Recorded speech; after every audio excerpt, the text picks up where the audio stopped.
People that put the party and apartment headed to the meeting of the Rosela base at Flif Sunday. I'm not gonna French. Finally back! Hi, finally back. Welcome back. We've got a special menu prepared for you two tonight. Wow, I didn't even order whatever's on the menu, but you're gonna give it to me anyways. Yay! And there's good food too! No, the boss is the best. Yeah. Ooh, desserts! Nice! These are all Paimons! Paimon's already starting to forget what happened today. Right, you went through a traumatizing experience, you're like, I forgot. Mona? Oh, that voice. Is that who I think it is? Huh? Yes. Mona, why are you here? It's you two. What are you doing in Fontaine? We're trying to talk to the Hydro Archon, but reasons so many things has happened ever since Mondstadt, Leeway, Inazuma, Sumeru, and a little bit of Fontaine. Dear God, things have happened.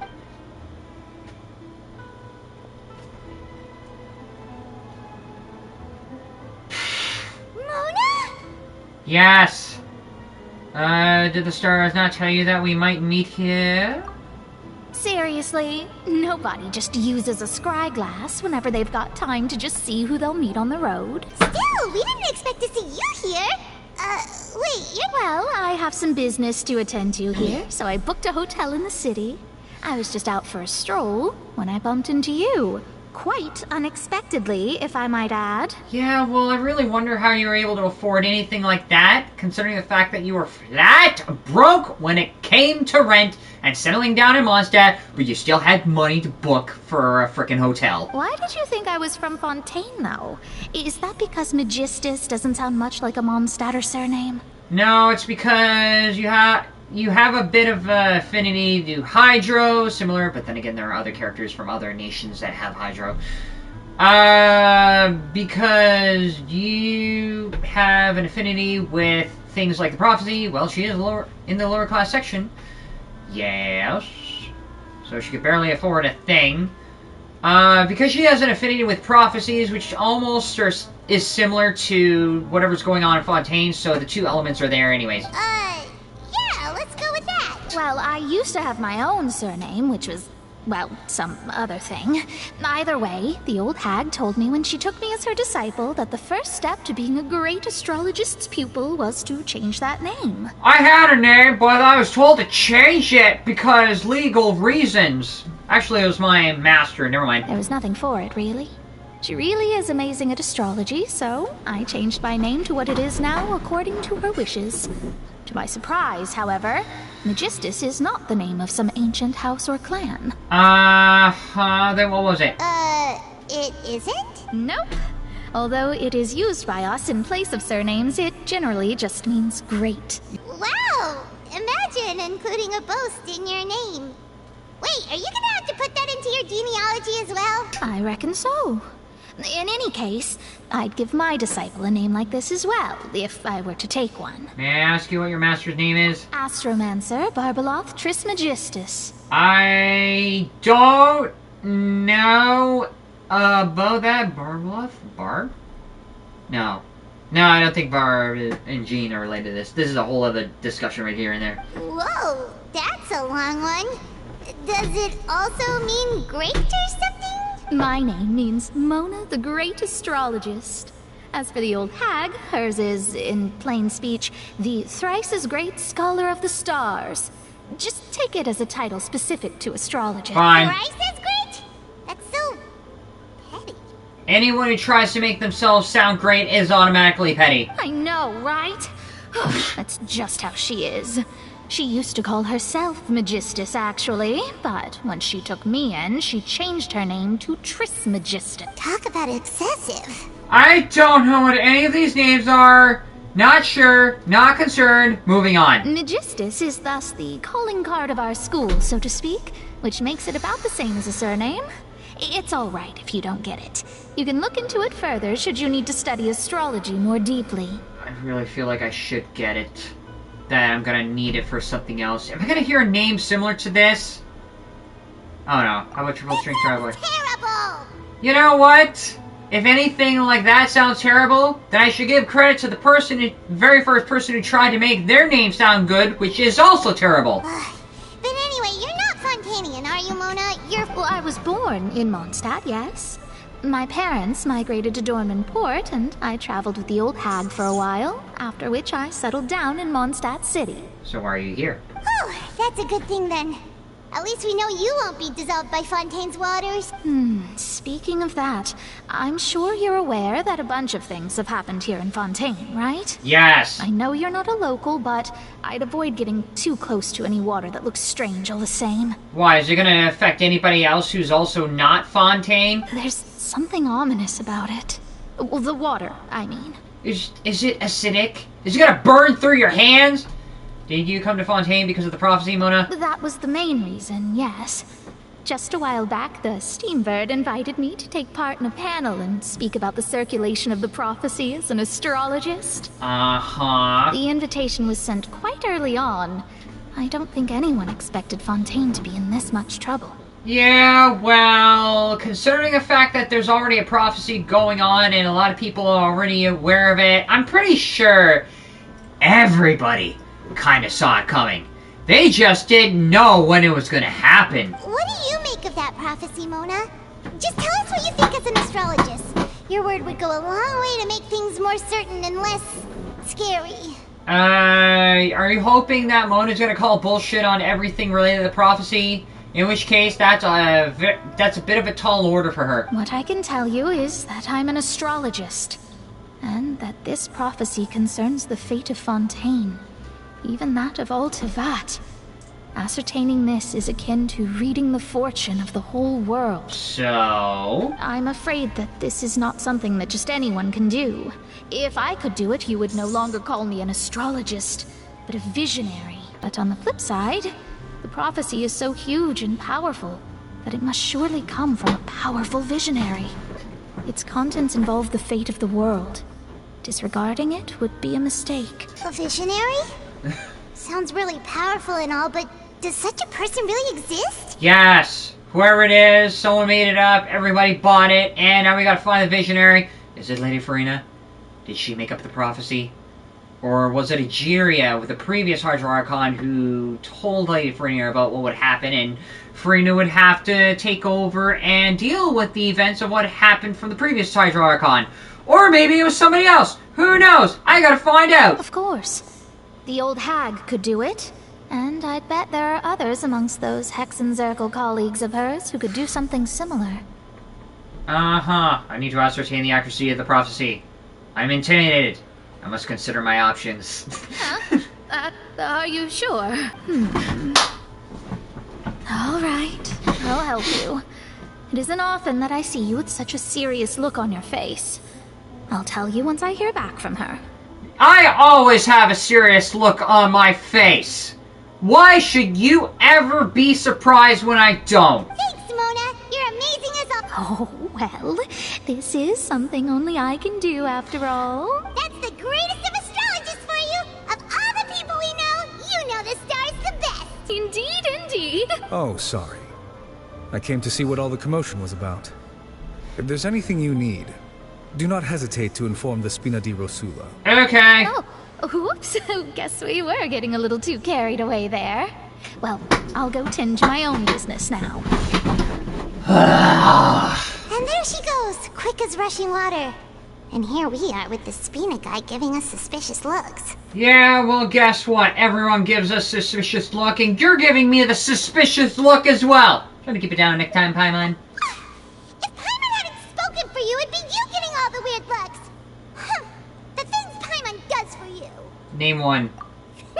That's more like... Okay. After the conversation designed and good night's sleep, replenish your energy, cause things, all day things. Good morning. To be honest, Paimon's still feeling kind of sleepy. But it's time to get up, traveler. We agreed to go see Neuvillette, so let's pack it up and... Fine. Moving on. And now it's time to go in the judge's office again and see what happened down in the archaeological site of, like, history. You're here! Finally!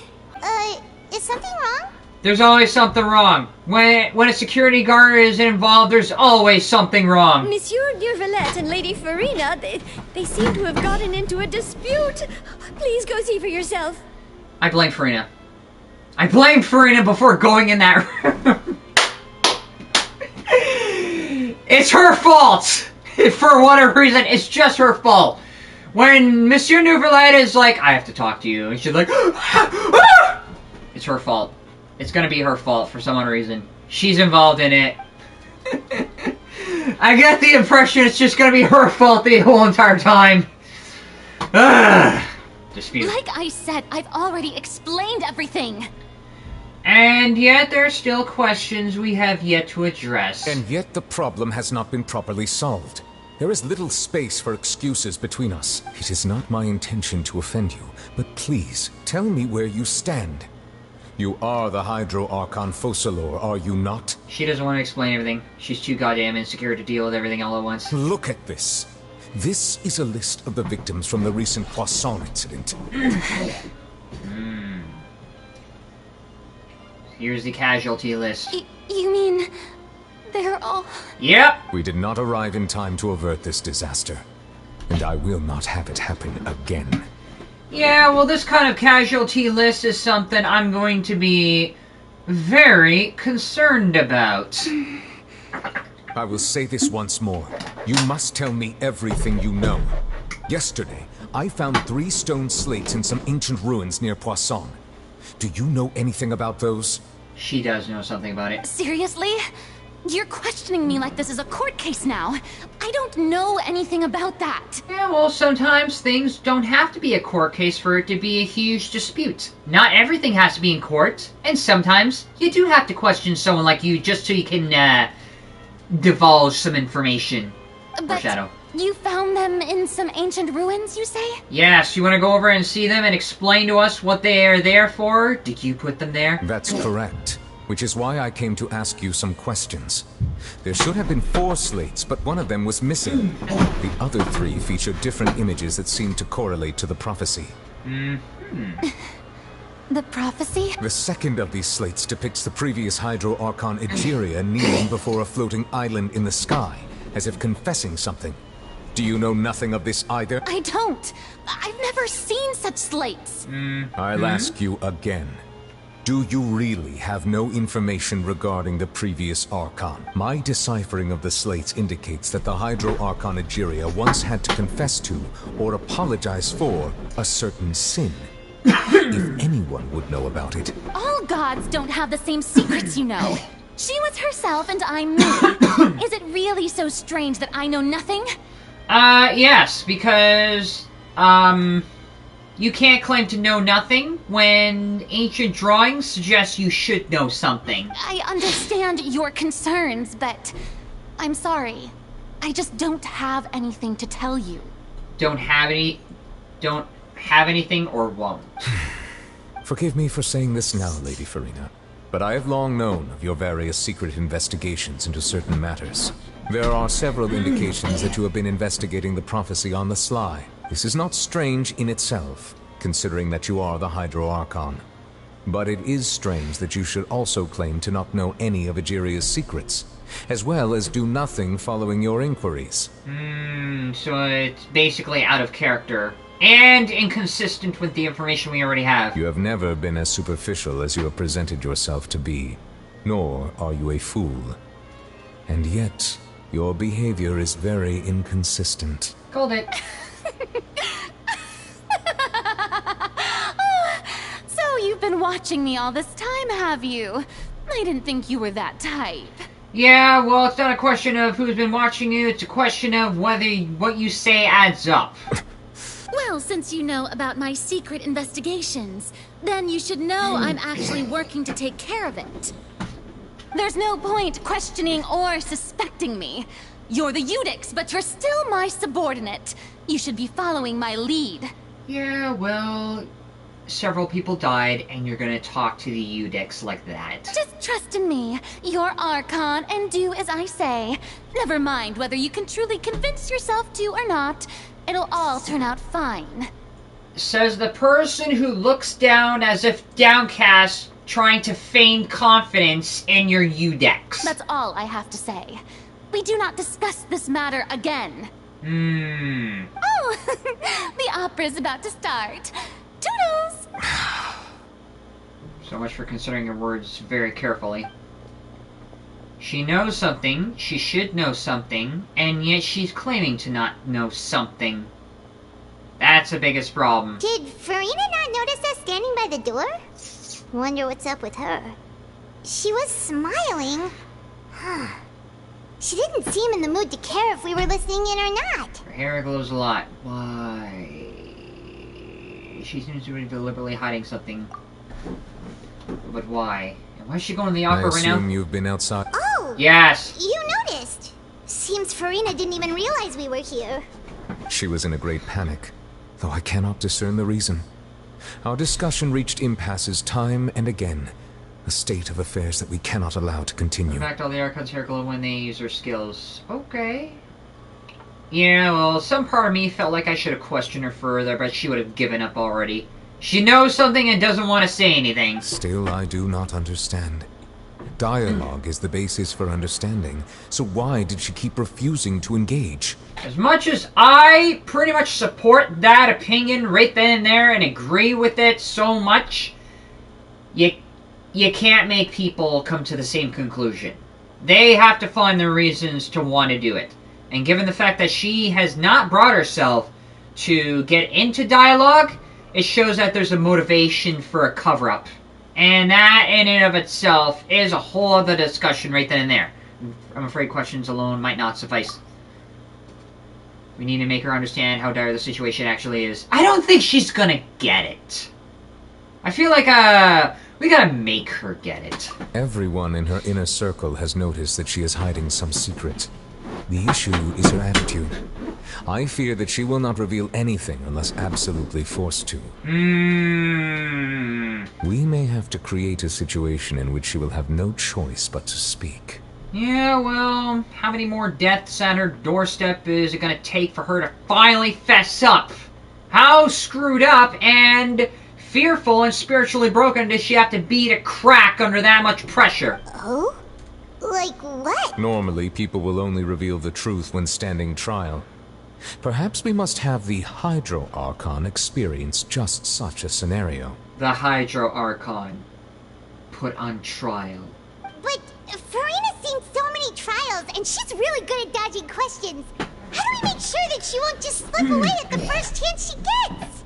There would have to be something she can't just slip away from. We will need to consider this thoroughly, join forces with various parties, and then do what we can. If at all possible, I would prefer to recuse myself from this affair, but we must prevent the prophecy from coming to pass. And somehow doing something about the prophecy is actually doing something about Farina. She knows something, and it's gonna happen, and the fact that she's not doing anything about it suggests that she may be in some way connected to it. This may be cruel to her, but all Fontaine is in crisis. The information a god possesses is too precious, and so we must take a chance on this. You're willing to put Farina under pressure to get to the truth. I'm in. But who will lend us their aid to do such a thing? Spina Darusla... Mona? A few days later on a boat somewhere in Quiet Poisson, which is French for fish. Well, that's everyone, huh? Speaking of which, it was pretty smart of you to think of hiding here. What? Poisson was just involved in a disaster, so it's presently devoid of people. That naturally makes it the best choice. And here you are drinking tea like it's the most natural thing in the world, huh? Are we gonna somehow use the Fatui to force Lady Farina's hand in this? That's what families should do. Sit and enjoy a leisurely time together.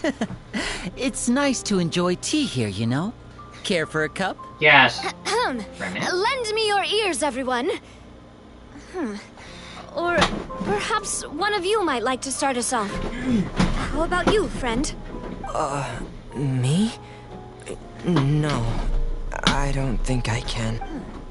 Then how about you, good sir? I fear that I will cause the mood on this boat to become as somber as it is in court. Considering the fact that you are a judge, almost anywhere you go would feel like a trial.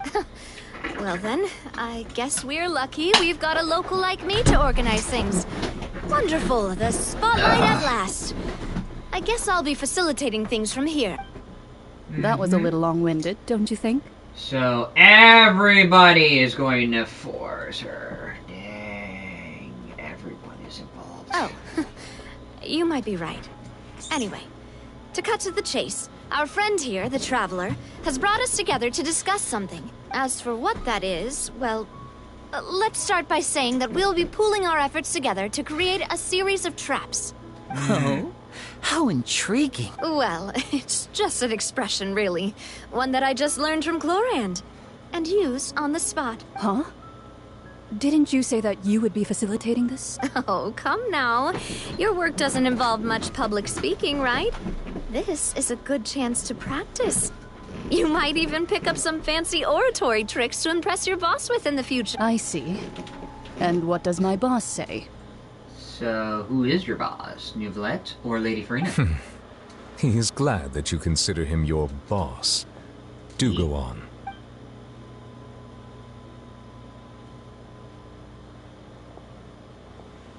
In that case, do any of you have experience hunting?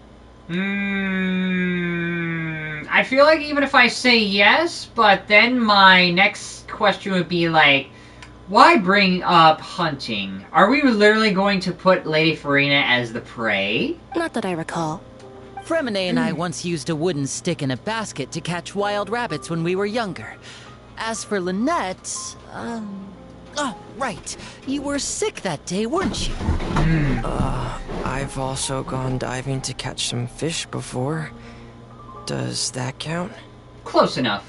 Unless you count taking a Remington rifle in the woods and taking on a stag before skinning it right then and there. I don't know. What do you consider hunting to be? I'm afraid not. You may or may not have heard, but Fontaine once played host to a group known as the Marechaussee Hunters.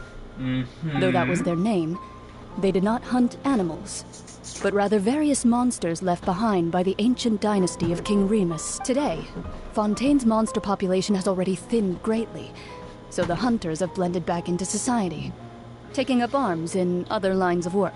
A trap comprises of the following components: bait, a trigger, and a containment device. Sometimes a lethal implement will also be necessary to deal with the prey. So, if we were to build a trap together, right now, what would you choose to build it with? It really depends on what we are hunting, because that's kind of the key question here. But if we are hunting a god, what kind of a trap would you use to contain a god? Let alone trigger, bait, and contain said Archon.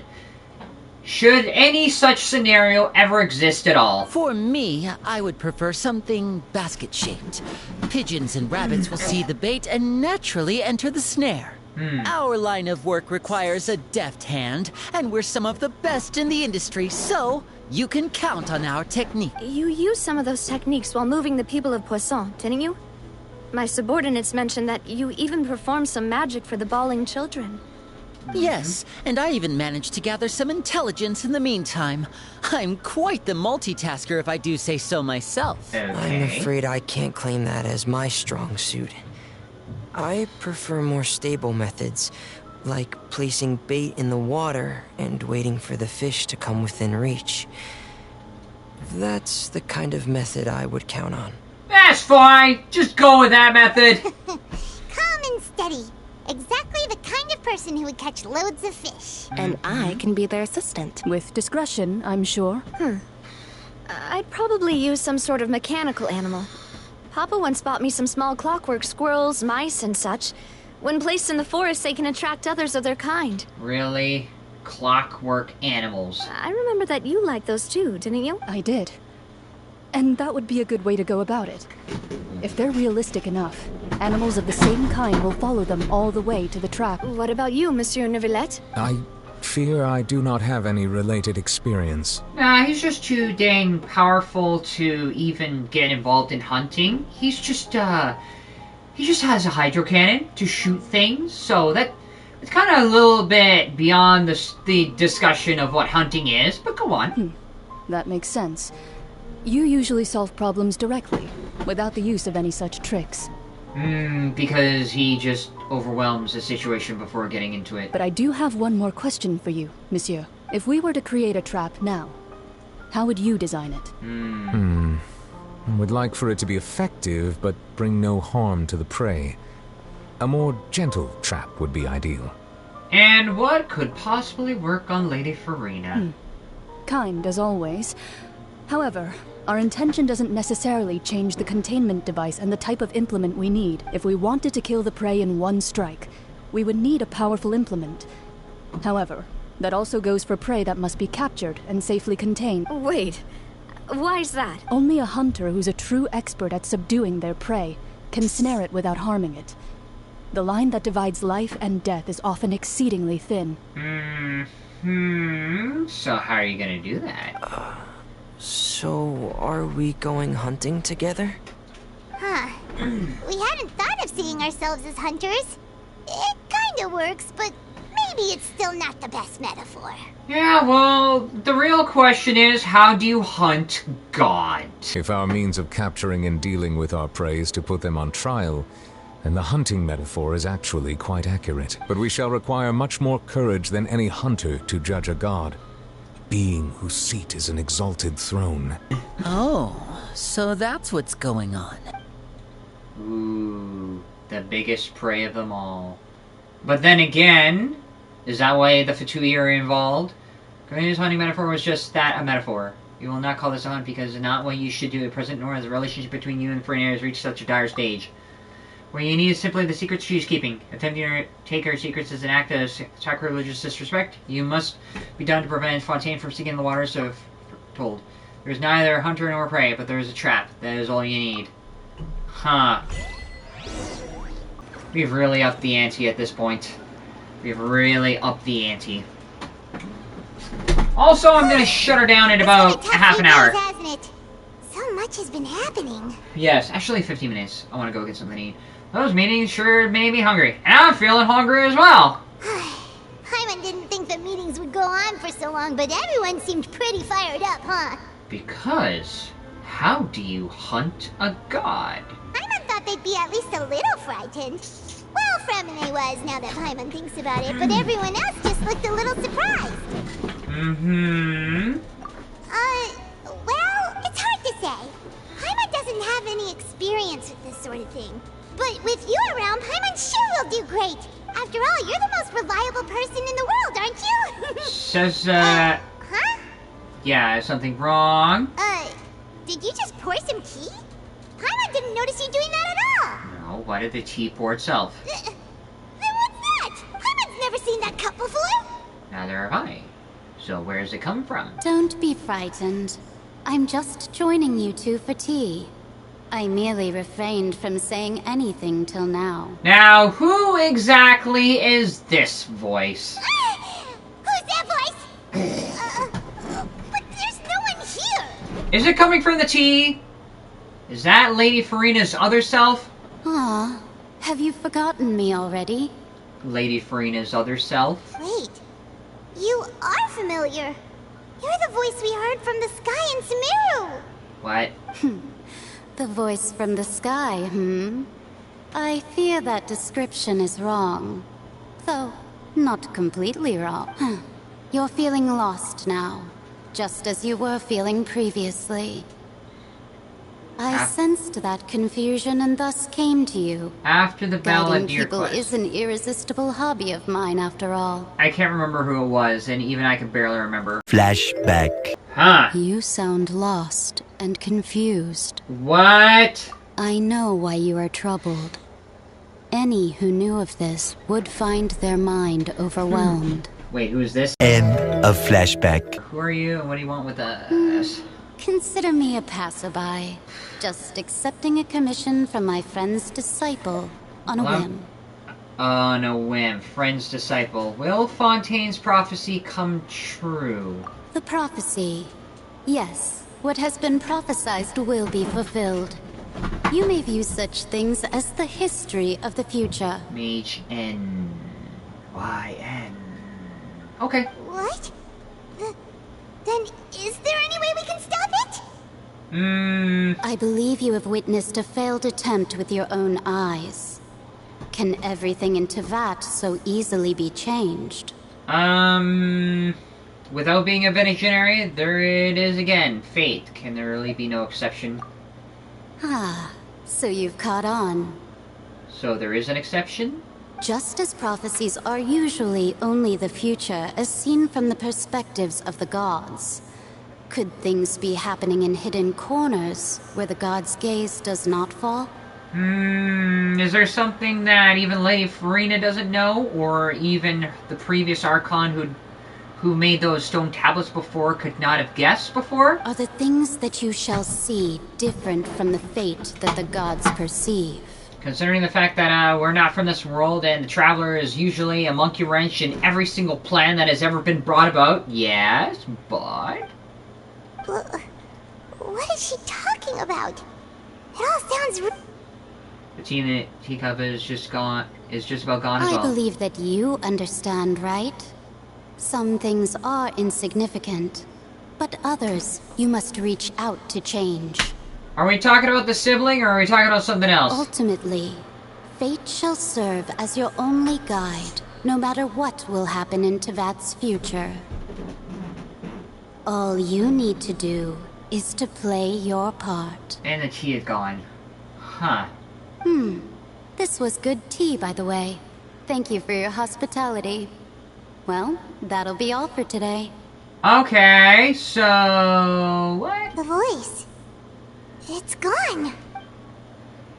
Meijin, that is a clue you're leaving for us? I don't know what that means. I honestly have no idea. And I can't think of any clues at the moment to connect to this, so...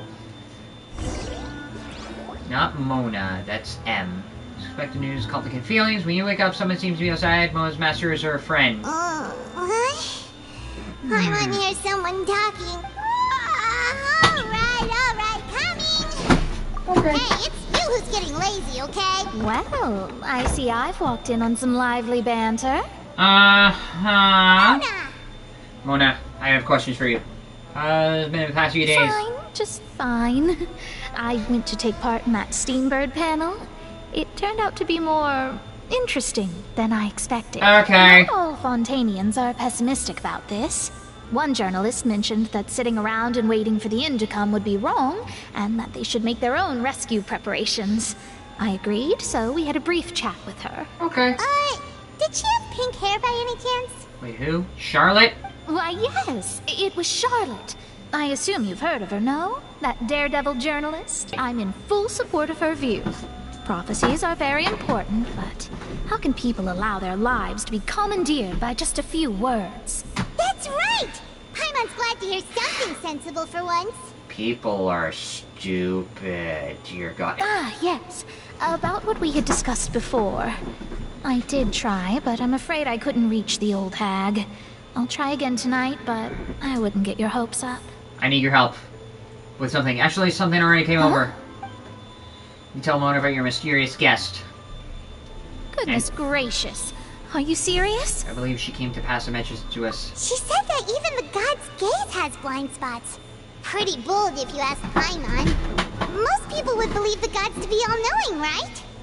The Hexen Circle members are certainly anything but ordinary. As for the mage named N, the old hag has mentioned her a few times. She said that N's sense of direction is incredible, and that she loves guiding those who are lost. But I've never met her, and if she were still alive, she'd be... Well, suffice it to say that the hag's at least a few hundred now, and N's been around for longer than that. Yeah, well, I'm pretty sure almost every single player in my menu, it is over 100 years old, and considering the fact that anybody who's ever over 100 doesn't look actually 100, but even if that was the case, that I wouldn't be surprised about anybody who's lived longer than that, considering the fact that New Valette's over 500, Lady Farina way more than that, and every other Archon who's ever taken over in every other state is longer than that, so yeah. Whoa. The Hexen Circle sounds like a scary group. But they must really stay in shape to live so long. Yeah. Not easy staying in shape. Their abilities alone are pretty terrifying. If she came to see you personally, then the problem you're facing must truly be of great importance. Yeah, maybe our problem is her problem, and her problem involves the Hydroarchon's problems, and her problem, Glee's problem is also one of them, by the way, dear God. Frickin' Red Riding Hood, Little Miss Grenade Girl's mother is somehow involved, dear God. Okay. Well, it's not like Paimon could understand anything she said. Yeah, well, I don't think you understand what anyone else has ever said that you ever did understand at all. Yes, she was quite cryptic, but I suspect she means that there is still a way to turn things around. She didn't say when or what that would be, though, so... She merely suggested a possibility without actually saying it. Perhaps it is something that you cannot know right now. Then how could we know? True, her words were meant as a helpful hint, but when will we realize their value and meaning? Something empty, but how could we possibly know? Was that the best answer that my question could have gotten? Traveler, Paimon, are you two alright? Yes, but I'm trying to figure out how do we make sense of this cryptic message. It's not like the forget me message from Lady, or the Greater Lord Rukkhadevata, but this one is a little bit more cryptic. My guess is, it is similar to that message in that it's getting us to prepare for something, but it involves a whole other process that's like a sad, like, sacrifice in the end. Oh, we're fine. We're just a little down right now.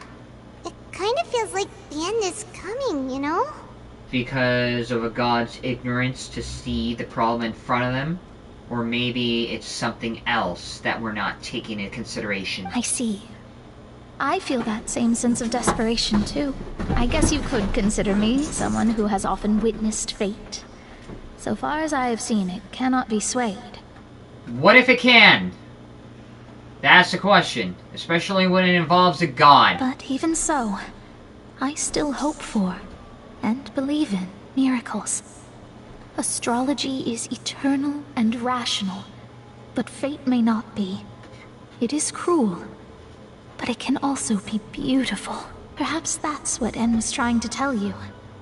Not to lose heart, and to believe that what you are seeing playing out before you is not yet set in stone. There's a possibility, but how? And what conditions could you possibly get to reach that conclusion? I did originally think of steering clear of all this, but I couldn't. Even if this is all futile, I still wish to help everyone. If we don't struggle to the last, then how can we face the end when it comes? That would be a whole other sense of regret in the end, that not trying. Huh. You do have a point. Why bother trying if it's never going to work out in the process? But then again, why not? There I go, talking about astrological principles again. Sorry about that. The moment I start talking about work-related stuff. I need to get going. Fine, then get gone. It was worth trying to comfort you, even if only a little. I believe that you'll help those who are struggling in the same way I did. I really wonder how that is. I suppose that might be why we always seem to meet by coincidence. Says the coincidence person who believes in astrology, which is the magical study of coincidences. Okay. Paimon feels kind of moved by what Mona said, but also kind of sad, too. That we are reaching a conclusion where the problem will be solved, but at a great sacrifice. Hey, Traveler. Paimon suddenly feels like going outside for a walk. Let's go. Touch grass and go outside. It's time to touch Let's walk grass. around the city, shall we? There's a few spots we always like to walk by. In the meantime, I gotta run. No story. See you all tomorrow.